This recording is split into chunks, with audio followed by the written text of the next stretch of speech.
أناجي الحق في ليل بهيم أصدق النجوى وأدعو الله من قلب سليم يطلب التقوى أناجي الحق في ليل بهيم أصدق النجوى وأدعو الله من قلب سليم يطلب التقوى. Assalamu alaikum wa rahmatullahi wa barakatuh. Ahlan wa sahlan wa marhaban bikum, and welcome to another edition of Perspective. My name is Faizel Patel, and on tonight's show we are going to be talking about a German school in Cape Town that overturned a scarf ban. We're going to be looking a little at the Oscar Pistorius murder trial and new regulations for visas if you're going for Umrah and Hajj. And also we look at some tech news. Now you're welcome to interact with me by sending me a mail on Faizel@itvnetworks.tv or send me a tweet on @Faizi143. Now, a while back, I think about 2-3 weeks back, we reported on a German school in Cape Town that refused to allow a pupil that wears a headscarf. Well, the management board of the Deutsche Internationale Schule Kapstadt, or the German International School Cape Town, has granted a Muslim learner permission to wear her headscarf as part of the school uniform. Now, the decision came about after some pressure from the Muslim Judicial Council, or MJC, after they voiced their objection to the teenager being turned away from the independent school. Now, in a statement on Tuesday last week, the school said it had encouraged and guided a thorough decision or discussion on the issue of allowing learners to wear religious clothing in school. Now, the principal of the school, Herman Battenberg, he said the school's parents, the staff, the learners were included in the discussion and voiced their opinions freely. He also said that they exercised very unifying and rewarding, and they are especially proud of the maturity of their students who brought valid arguments to the debate. Now, Battenberg said they considered all viewpoints, and having listened to advice from a variety of sources, the board then decided to amend the dress code to allow for exceptions to the school uniform for bona fide religious or cultural reasons. Now, this decision brings the dress code of the school in line with the South African Constitution. It also enables the learner at the center of this debate to return to the school to further her German education, which she had started in her native Egypt. Now, the Muslim Judicial Council has welcomed the decision by the German International School, which has overruled its previous dress code policy and has allowed the Muslim sister the right to attend the school in hijab. Now, the spokesperson for the MJC, Nabawiya Malik, she said it was very encouraged, or the MJC was encouraged by the fact that the decision was made by a collective body, and it showed that the feelings of the learner were taken into consideration and included the overall view of the entire school body. Now, Malik continued, she said, what was of particular importance was that it will see amendments in the dress code of the school in order to cater for the needs of Muslim learners who require the wearing of hijab or the headscarf. Malik also said it was encouraging that young learners have embraced the concepts of the Constitution by standing up in defense of a fellow learner, even though they have not experienced the marginalization and discriminatory effects of apartheid. When the learner was first turned away from the school, other students objected by donning headscarves in solidarity with her plight. Now, how honorable is that? Now, this is indeed encouraging and affirms that our nation is in good principled hands, and that our Constitution serves and protects the rights of our citizens, and Malik elaborated on that particular fact. Now, as South Africans, we embrace all races, cultures, religious and linguistic societies with respect and understanding, as we believe and are proud of our status as Rainbow Nation, living together with respect and harmony for all. And I agree with that. I don't feel that education, if you're going to school to learn, whether you wear a jeans or whether you wear a school uniform, got nothing to do with your intellectual or your learning capacity. And this is a good ruling. It also embraces the Constitution. So a decision well made by the school. And you can let me know your thoughts on that by tweeting me on my Twitter handle. Another story that we want to be speaking about is Oscar Pistorius trial. It's going on for 3 weeks now. This is the third week, but we've going to look at a different angle with regards to it. Now, children chatter about the Oscar Pistorius murder trial at South African schools, startling parents with details about how the athlete fatally shot his girlfriend. Now, big audiences in South Africa and the world are watching a 24-hour television channel dedicated to coverage of the sensational trial. And you have to admit, it has been sensational at times with Barry Rue, his brilliant cross-examination of witnesses and all of the different details that emerge from the trial. Now, turns of phrases from the courtroom, the defense lawyers, I put it to you, and that has become a classic line from Barry Rue. Like, I put it to you. Mr. Baba, I put it to you. So basically, I put it to you, challenge prosecution witnesses are creeping into popular culture. Now, the rise and fall of the Blade Runner, who competed in the London Olympics in 2012 and then killed his model Reeva Steenkamp less than a year after that. Inspirational Triumph is a consuming saga for South Africans, and that has drawn sheepish comparisons to reality television shows. So the more people hear about, the hungrier they are for more information, and it happens. People just want to know what's going on. And just to elaborate on that, this story is so huge at the moment. A company called DDI has done statistics on this, and if you can check them up on Google, DDI, they've done stats on this. This story of Oscar Pistorius has become even more big or more huge than Madiba's funeral. It is massive. And if you go onto the internet and if you do comparisons between this story and any other stories, and if you see the graphs, it just spikes way above that. It's a story that you can't ignore. It's a story that's taking social media by storm, all media across the world by storm, and there are even predictions that it might be even bigger than the World Cup. Now, the question that a lot of people are asking on this particular topic, on this particular angle, was Oscar on his stumps or wearing prosthetic limbs when he battered the toilet door with a cricket bat? Does he scream like a woman, as the defense suggests, or did neighbors indeed hear a woman's screams on the night of the killing? Will apparent missteps by police investigators muddy the prosecution's case? Now, we've heard in the last few days, last week sometime, how the police bungled certain evidence. There were reports of where Barry Rue questioned one of the investigators. When photographs were taken of the crime scene, he asked this particular, I think it was Van Rensburg, what are you doing in the picture? Why are you in the picture? There are reports that police handled the gun that was lying on the floor without gloves. And there's even reports that the pistol was cocked, that about ready to shoot. Then there's the questions of Pistorius' watches. He had a couple of luxury watches. Apparently there were 2 missing or 3 missing, and one of his sisters, Amy, took one of the watches, but one is still missing. So is this the way we treat crime scenes? And also there was a political analyst, there was another forensic analyst who said that if things are being bungled like this with such a massive case, what are happening on smaller cases? Are police buggering up the crime scenes where these criminals are, if they are found guilty or they are allegedly found guilty, are they bungling up crime scenes, and they're getting away with this? Another question that we need to ask is, did Pistorius vomit during graphic testimony about Steenkamp's wounds because of anguish? Or was he trying to carry sympathy with the impassive judge? Another story on the judge. The judge has been quite quiet, if you want to put it that way. She hasn't sort of intervened too much. A lot of people have criticized this. I think it's not correct in a way.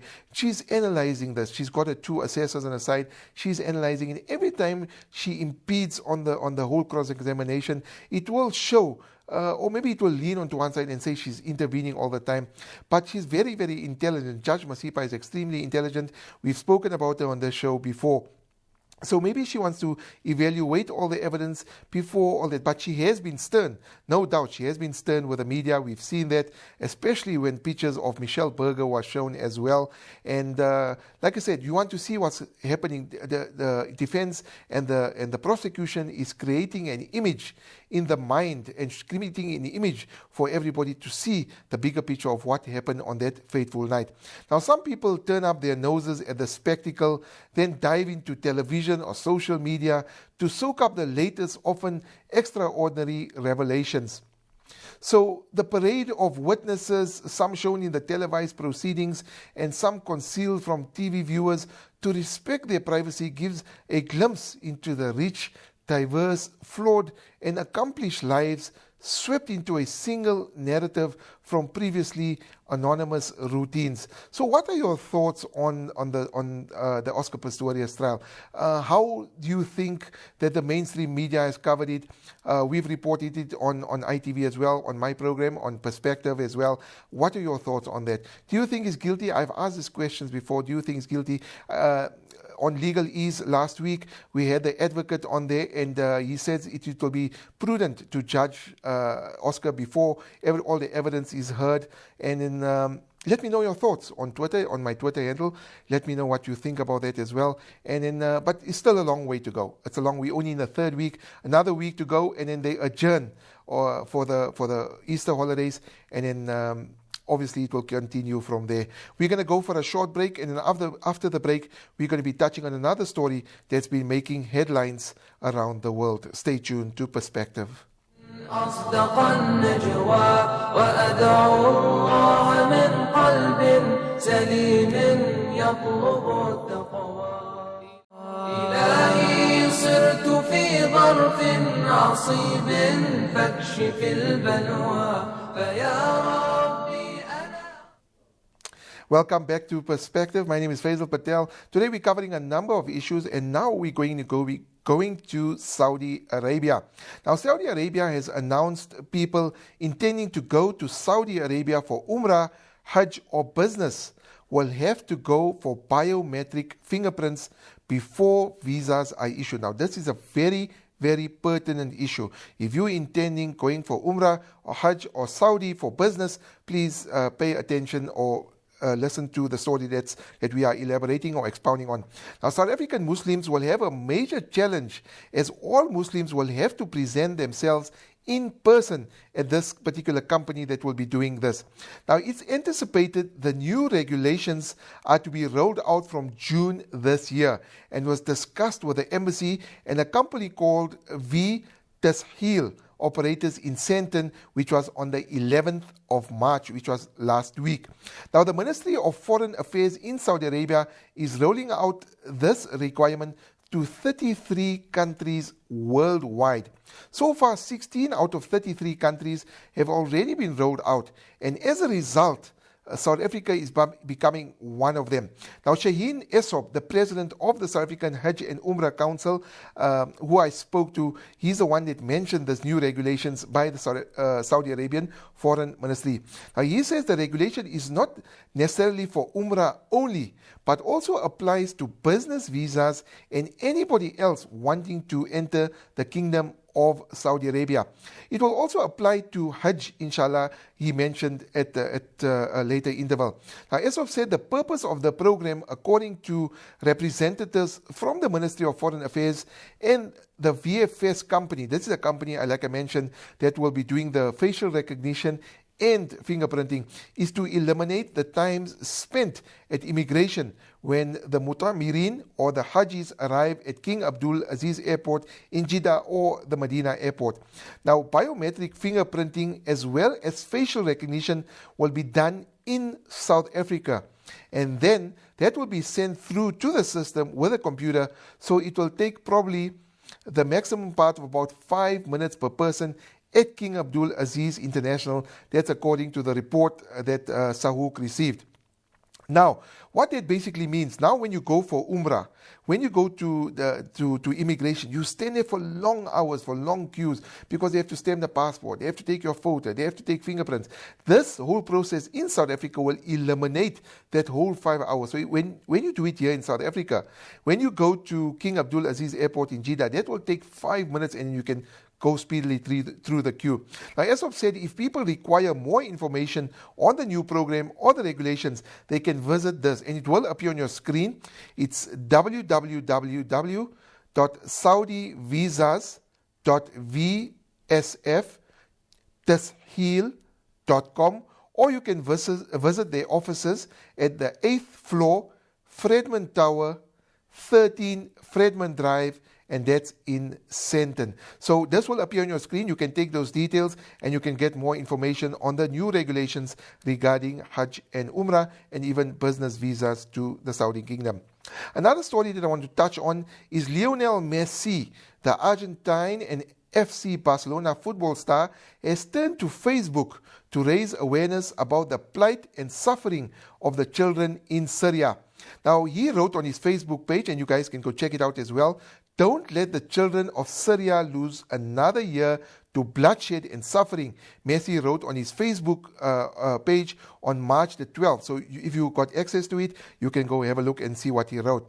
Now, he urged his fans to sign a petition to world leaders calling for an end to the violence against Syrian children and an end to the blocking of humanitarian aid, an end to attacks on humanitarian workers, schools and hospitals, and more investment in education, psychological protection for all children affected.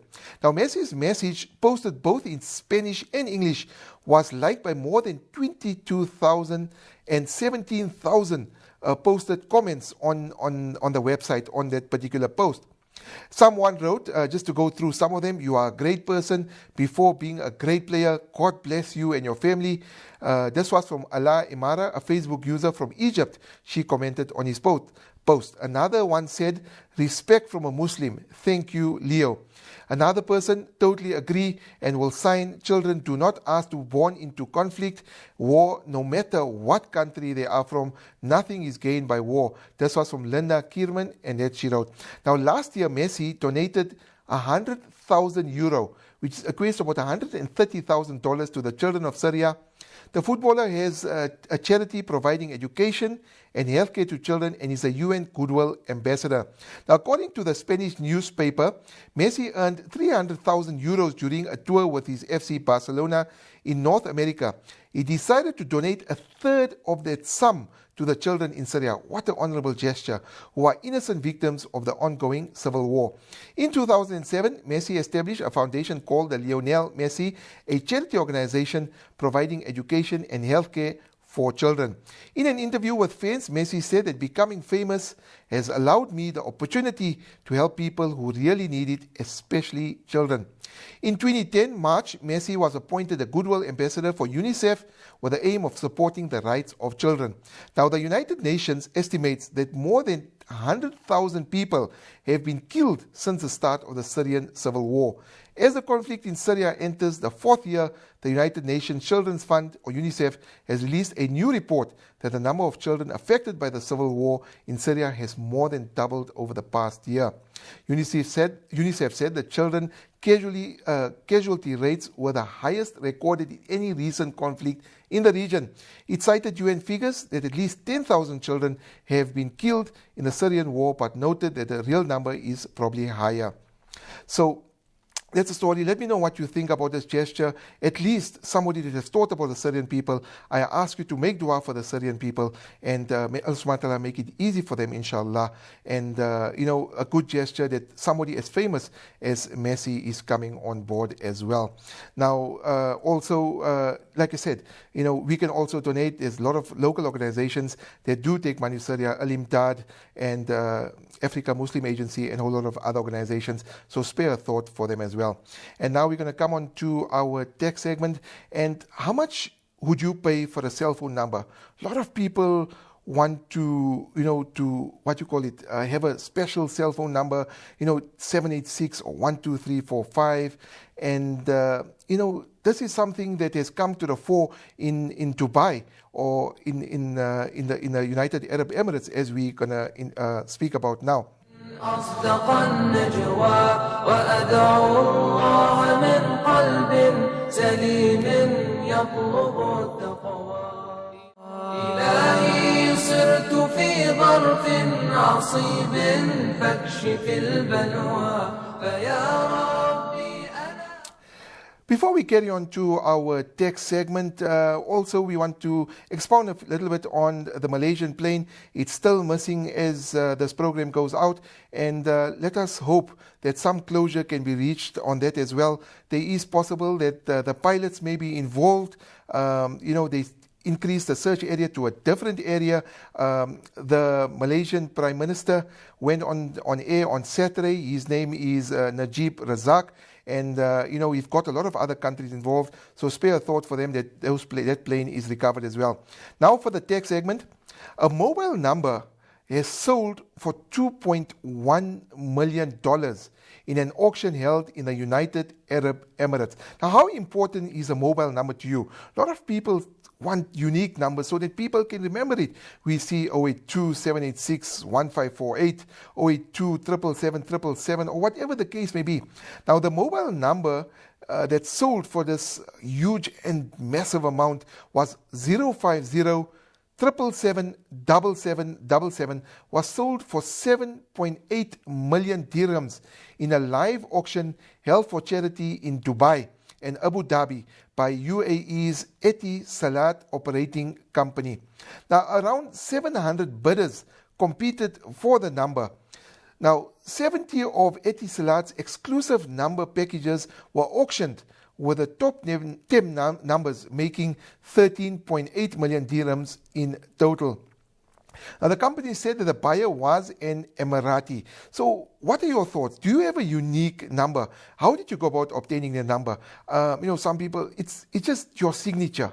You go to Vodacom or you go to any other company, as a matter of fact, and you ask them sometimes. I know I've did it on numerous occasions where you want a specific number. It could be your date of birth. It could be the initials. Especially if you've got a company, like what about 082 ITV, or what about 082 SPA or 082 Vodacom? So these things maybe increase value for business. It also, you can advertise it, and people get attached to the numbers. And here's a person that spent huge amount of money on a number. So let me know your thoughts on your cell phone number. How did you go about getting it? You can tweet me on at Faizel143 or drop me a mail on Faizel@itvnetworks.tv. And then for those that are hardcore gamers or love their gaming, Stir Kinekor Entertainment, or SKE, has announced some good news for those who have been patiently waiting for new stock of the PS4 to arrive, and an additional shipment of its next generation consoles has graced our shore. So it's currently in South Africa. Now, this comes just in time for the impending launch of infamous Second Son, one of the more highly anticipated exclusive, powering its way into the PS4 lineup, which is a game that's been launched as well. Now, furthermore, SKE assured general users that a consistent flow of consoles can be expected moving forward.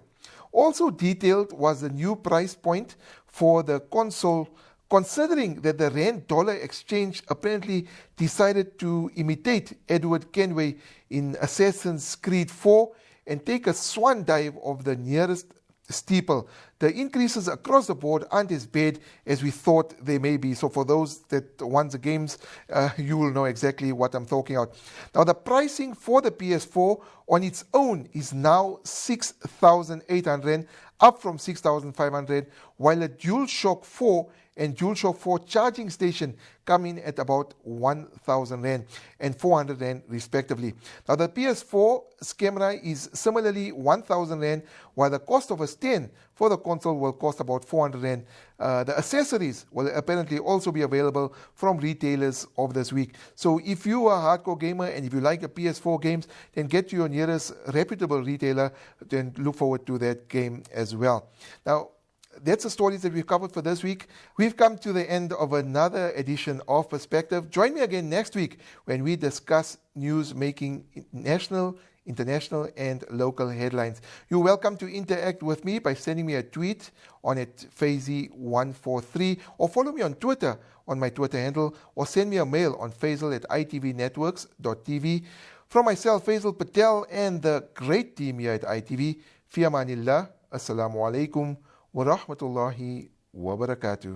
أناجي الحق في ليل بهيم أصدق النجوى وأدعو الله من قلب سليم يطلب التقوى أناجي الحق في ليل بهيم أصدق النجوى وأدعو الله من قلب سليم يطلب التقوى إلهي صرت في ظرف عصيب فاكشف البلوى فيا